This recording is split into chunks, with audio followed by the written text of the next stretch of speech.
Alors les amis, on a le privilège de pouvoir continuer à étudier quel livre, Eric? Ça fait 2 semaines. Qui parmi les jeunes peut me dire quel livre est-ce qu'on est en train d'étudier? Matthieu, excellent. Et comment s'appelle la section qu'on est en train d'étudier? C'est le SSM. C'est comme ça dans mes notes, parce que je n'ai pas envie de l'écrire toujours en entier. Sermon sur la montagne. Excellent. Donc on arrive au chapitre 7, et aujourd'hui on va étudier jusqu'au verset 12. Donc je vais, sans plus attendre, je vais lire le texte. Donc Matthieu, chapitre 7, les versets 1 à 12. Ne jugez pas, afin de ne pas être jugés, car on vous jugera de la même manière que vous aurez jugé, et on utilisera pour vous la même mesure dont vous serez servis. Pourquoi vois-tu la paille qui est dans l'œil de ton frère, et ne remarques-tu pas la poutre qui est dans ton œil? Ou comment peux-tu dire à ton frère, « Laisse-moi enlever la paille de ton œil », alors que toi, tu as une poutre dans le tien? Hypocrite, enlève d'abord la poutre de ton œil, et alors tu verras clair pour retirer la paille de l'œil de ton frère. Ne donnez pas les choses saintes aux chiens, et ne jetez pas vos perles devant les porcs, de peur qu'ils ne les piétinent et qu'ils ne se retournent pour vous déchirer. Demandez, et l'on vous donnera. Cherchez, et vous trouverez. Frappez, et l'on vous ouvrira.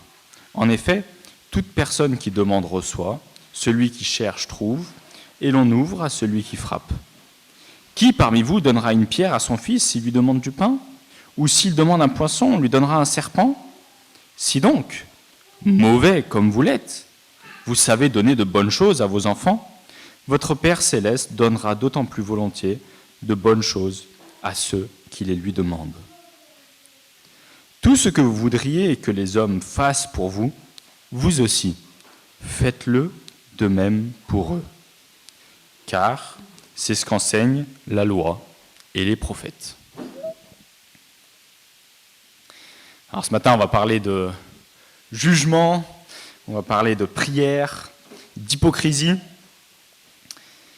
Et comme Jésus a bien l'habitude dans son sermon sur la montagne, souvent il a une première phrase un peu punchline.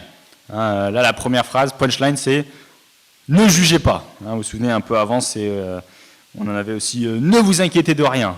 Ne vous amassez pas des biens sur la terre. C'est toujours un peu des punchlines comme ça, qui après sont un peu plus détaillées, des fois un peu plus nuancées. Alors c'est une phrase, ne jugez pas, peut-être que vous entendez souvent. Vous dites quelque chose qui peut aller de l'ordre du jugement moral, et tout de suite en retour vous recevez la phrase « ne juge pas ». Peut-être que vous l'avez déjà entendu, et c'est vrai, c'est un verset biblique. Par contre, je pense que c'est important, et c'est comme ça qu'on va commencer, avant de réfléchir qu'est-ce que ce verset veut dire pour nous, c'est de réfléchir qu'est-ce que ce verset-là ne veut pas dire. Et c'est important, quand on étudie la Bible, d'étudier dans son intégralité. Et donc je vous pose la question, est-ce que le Nouveau Testament, dans son intégralité, interdit toute forme de jugement? Non, très bien Hannah. Est-ce qu'on peut aller un pas plus loin et peut-être vous me donner quelques exemples dans le Nouveau Testament où vous dites « Ah, là, Dieu, il encourage une forme de jugement, d'exhortation, de correction ».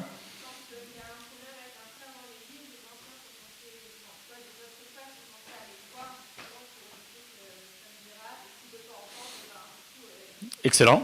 C'est dans le même évangile, c'est dans Matthieu, chapitre 18. Si tu as quelque chose avec ton frère, s'il a péché contre toi, alors viens, reprends-le seul à seul, et puis après, bon, ça devient de plus en plus grand si ça ne marche pas. Très bien. Vous en avez d'autres? Ouais. Jésus va presque plus loin que le jugement, c'est carrément l'insulte, fils de Satan, c'est pas très gentil, race de vipère. Voilà. C'est vrai. On n'est pas encouragé à appeler nos frères et sœurs, c'est vrai.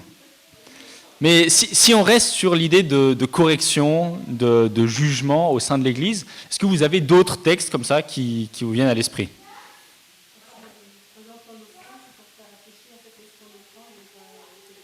Ouais, ok, très bien, oui. Et Hyménée, ouais. Ouais, excellent. Ouais, un bon exemple aussi.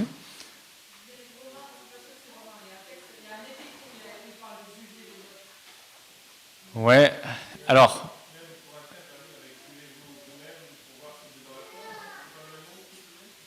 oui, je crois 1 Corinthiens, on est bien rempli. Hein.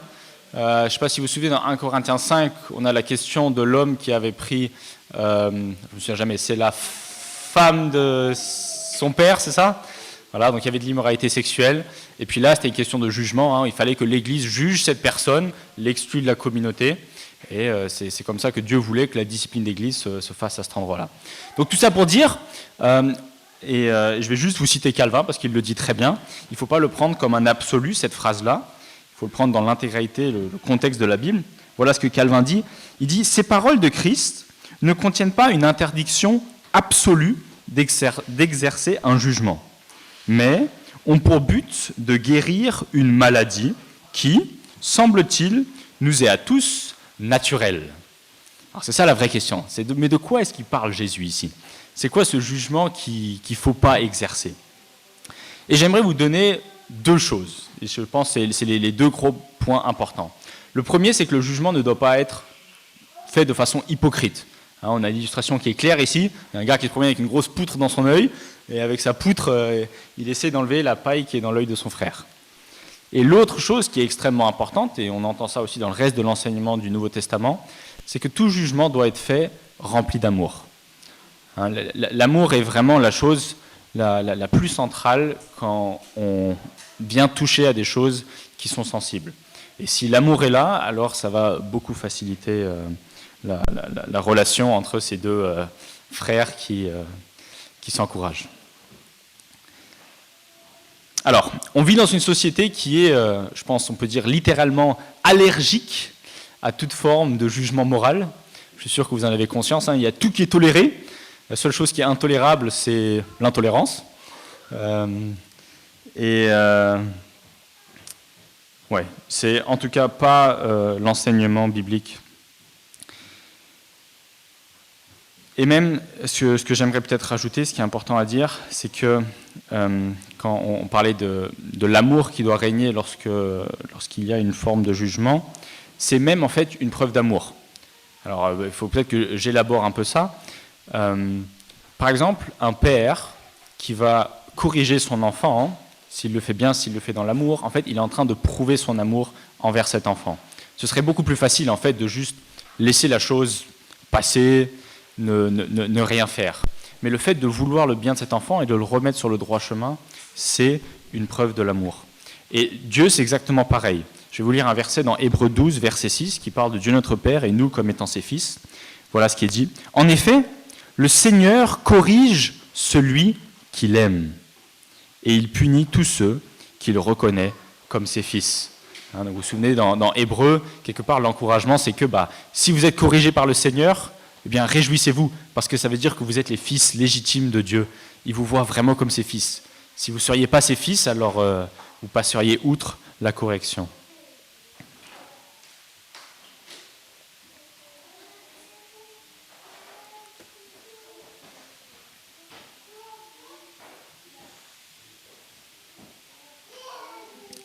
On a vu l'exemple aussi, Pierre David a lu le texte. Hein, donc vous vous souvenez de David qui commet adultère avec Bathsheba, et puis plus tard qui va tuer son mari. Et puis après, Nathan, le prophète, arrive, lui raconte une histoire où quelque part c'est beaucoup moins grave ce qui s'est passé. David réagit de façon très forte. Hein, lui, il a, 5 poutres dans les yeux, et puis il y a une paille dans l'œil de la personne que Nathan est en train de lui décrire. Et puis il prononce des condamnations très fortes sur cette personne. Puis Nathan lui dit, mais c'est toi cet homme-là. Et en vrai c'est même encore pire. Hein, lui, il a commis un meurtre, un adultère. Là, il est question de vol. Donc, évidemment, c'est un bel exemple de l'image que Jésus nous donne ici. Donc, on ne veut pas être hypocrite dans notre jugement. On veut être rempli d'amour. Et ce qui est fondamental aussi, et Stéphane l'a dit dans 1 Corinthiens, c'est que le jugement doit, dans un premier temps, être appliqué à soi-même. D'abord, on se juge soi-même, on s'examine, on regarde où sont nos fautes.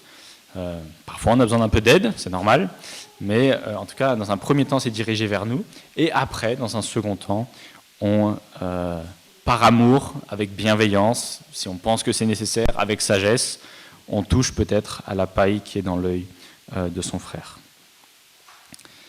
Alors, voilà comment le jugement ne devrait pas être exercé. Je vous donne quelques pistes. Le premier, et je pense qu'on est tous pécheurs, c'est une forme de rechercher une satisfaction intérieure de la chair, parce qu'on aime toucher au péché des autres.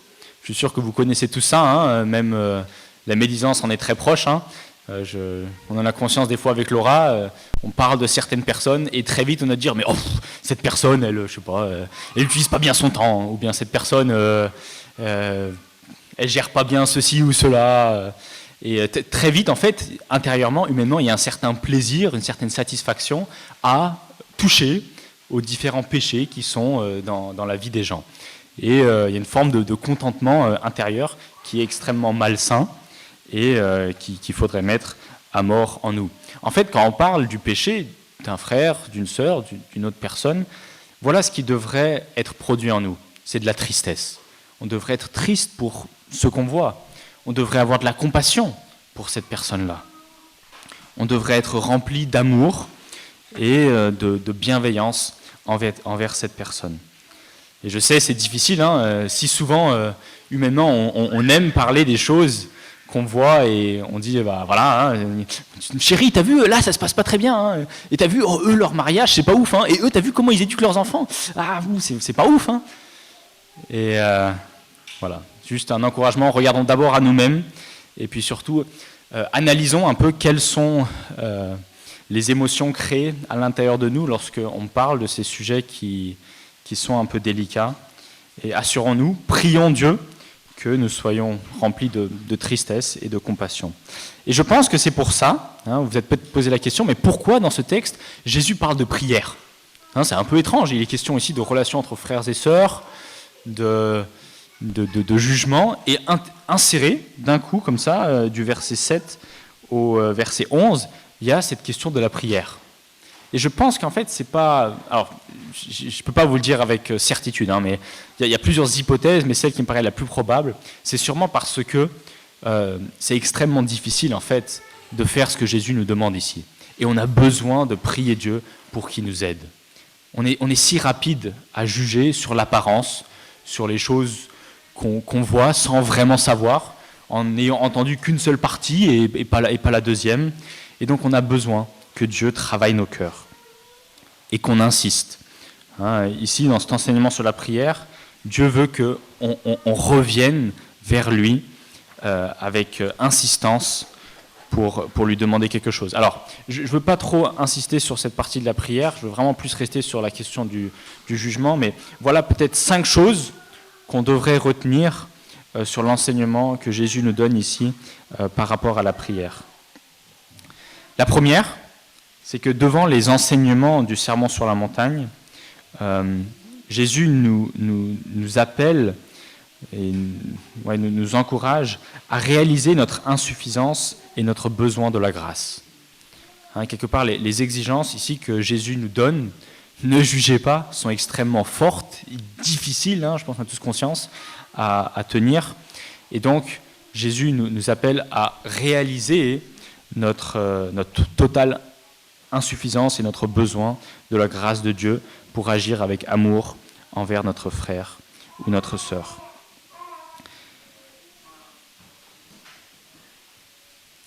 Donc ça, c'est la première chose qu'on voit. La deuxième, c'est qu'on veut rechercher Dieu activement. Vous le voyez ici. Demandez et on vous donnera, cherchez et vous trouverez. C'est pas juste « oh s'il te plaît, Dieu aide-moi » et on ne le veut pas vraiment dans notre cœur.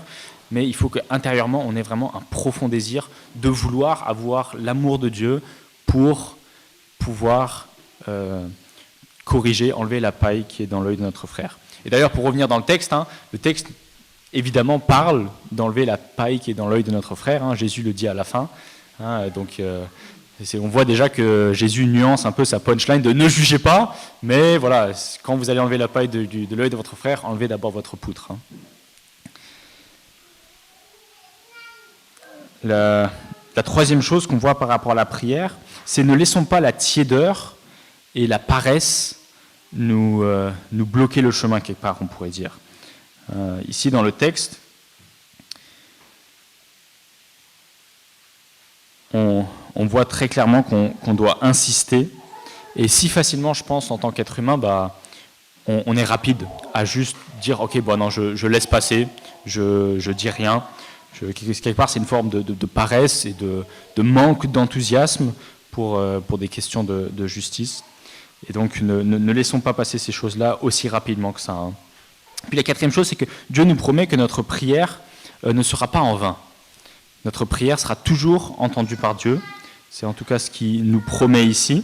Ça ne veut pas dire que peu importe ce que vous demandez, tout vous sera toujours accordé, parce qu'ici, il est question de Dieu qui nous donne les bonnes choses. Dieu veut notre bien avant tout. Et évidemment, Dieu sait mieux que nous ce qui est bon pour nous.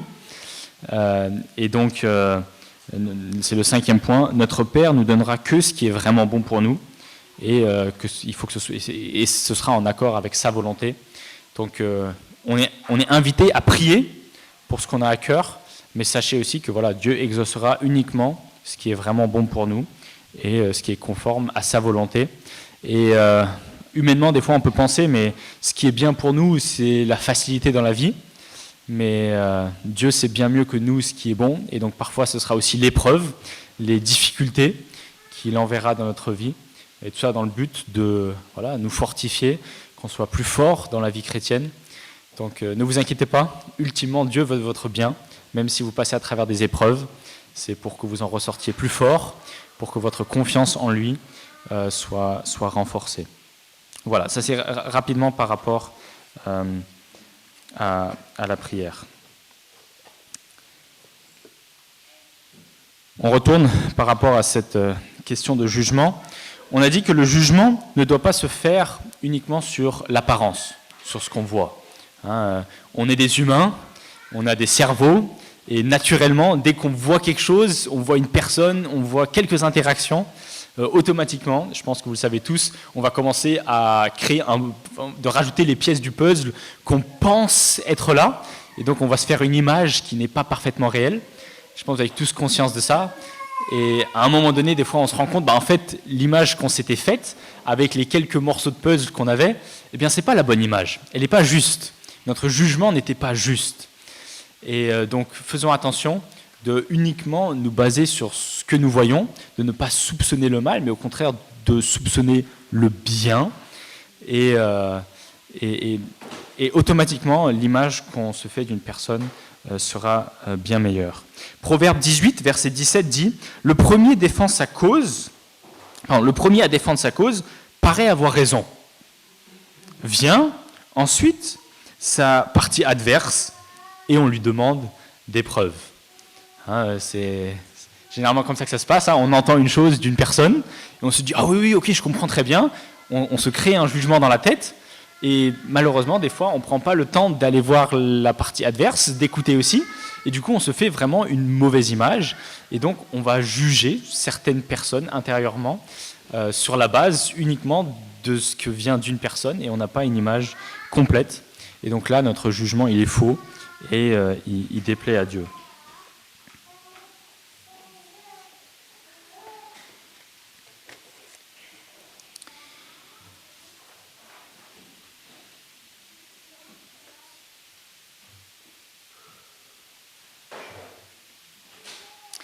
Une chose peut-être que j'aimerais encore souligner aussi, c'est que parfois il y a l'idée comme quoi tout jugement est nécessairement dépourvu d'amour.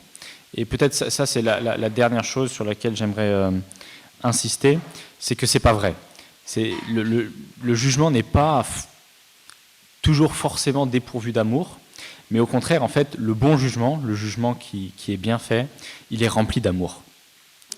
Et donc, frères et sœurs, quelque part, l'encouragement ce matin, c'est abstenons-nous de tout jugement qui est contraire à l'enseignement de Jésus ici. On ne veut pas être hypocrite. On veut d'abord se juger soi-même Et ensuite, si c'est nécessaire, toucher à la paille qui est dans l'œil de l'autre.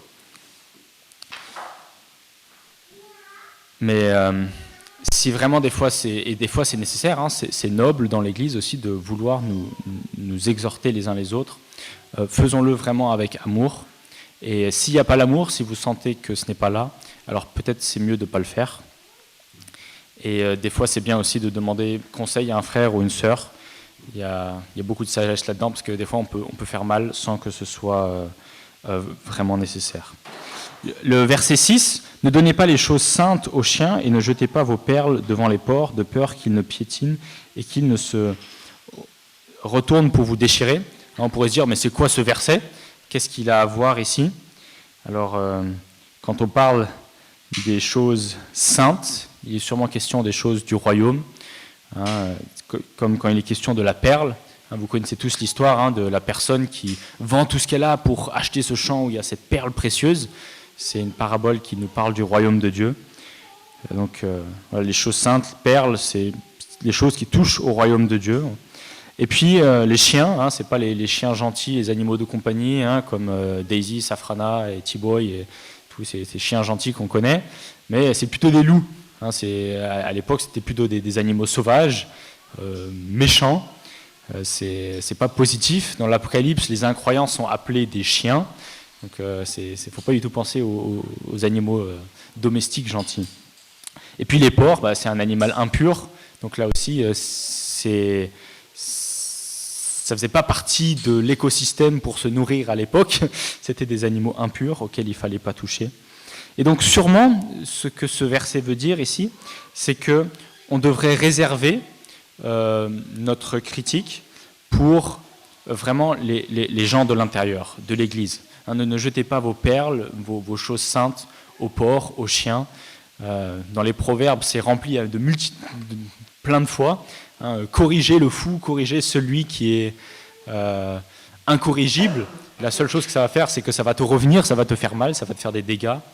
Mais voilà, il y a beaucoup de sagesse à corriger ton frère, ta sœur, que tu aimes et qui t'aime toi, plutôt que de toucher à quelque chose, à quelqu'un qui va juste te mordre en retour. C'est sûrement dans cette direction-là que va ce verset-là. Et puis on finit tout ce chapitre par un peu la règle d'or qui clôture tout ça. Tout ce que vous voudriez que les hommes fassent pour vous, vous aussi, faites-le de même pour eux. Car c'est ce qu'enseignent la loi et les prophètes. Donc on revient quelque part, Jésus on avait vu ça avant dans le Sermon sur la montagne, il veut redresser la barre là où elle a toujours été et rectifier un peu l'enseignement des pharisiens. Et la règle d'or, c'est ce que tu voudrais que ton prochain te fasse, fais-lui. Et donc si tu voudrais que ton prochain te corrige de cette façon-là, eh bien uniquement à ce moment-là, tu peux réfléchir à le corriger aussi. C'est un peu la règle d'or. C'est assez facile à comprendre, mais réfléchissons bien dans ce sens-là. Avec quand même des pincettes, je pense que c'est important à dire aussi.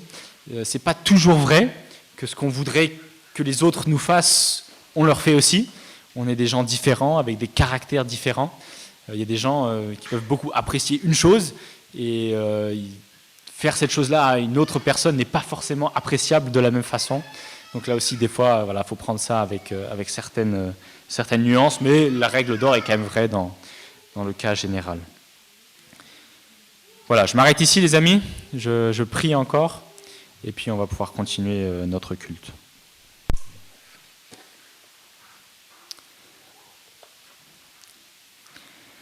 Seigneur, merci pour ta parole. Tu nous exhortes à ne pas juger sur l'apparence, sur un oui-dire, mais avoir un jugement juste, de ne pas être hypocrite, méchant, de satisfaire les désirs de notre chair lorsque nous parlons, nous jugeons ceux qui nous entourent. Je te prie vraiment de travailler nos cœurs, c'est ça qui est vraiment le plus important, et c'est pour ça qu'on a besoin de te prier, Seigneur, de te supplier, de te demander que tu viennes, que tu interviennes. Tu sais ce qui est bon pour nos vies, et donc on veut attendre à ce que tu nous formes pour qu'on soit vraiment des membres dans cette Église qui soyons bienveillants envers nos frères et sœurs, pleins d'amour, dans le but de vouloir grandir dans la sainteté. Merci aussi pour la règle d'or que tu nous as donnée. On veut faire aux autres ce qu'on voudrait qu'ils nous fassent à nous. Seigneur, je te prie vraiment qu'on soit remplis d'amour les uns pour les autres, qu'on soit sages aussi dans nos propos, dans ce que nous disons, dans la façon dont nous laissons notre cerveau réfléchir à certaines choses, que nous puissions vraiment supposer le bien, ne pas soupçonner le mal là où il n'est pas forcément. Aide-nous à vraiment discerner avec justesse. Et Seigneur, on te prie aussi que si correction est nécessaire, que nous ayons tous la bonne attitude à le recevoir d'une bonne façon et de se laisser corriger quelque part un peu comme venant de toi. Et on te prie, Seigneur, que tous ceux qui voient des pailles chez les frères et les sœurs, que la chose soit bien réfléchie avant qu'elle soit prononcée, pour garder l'amour, l'unité. Et comme tu nous l'enseignes, l'amour couvre une multitude de fautes. Et donc, Seigneur, on continue à te prier pour que l'amour grandisse au sein de notre assemblée, pour le bien de tous et pour la sanctification de ton Église, Seigneur. On prie ça en ton nom. Amen.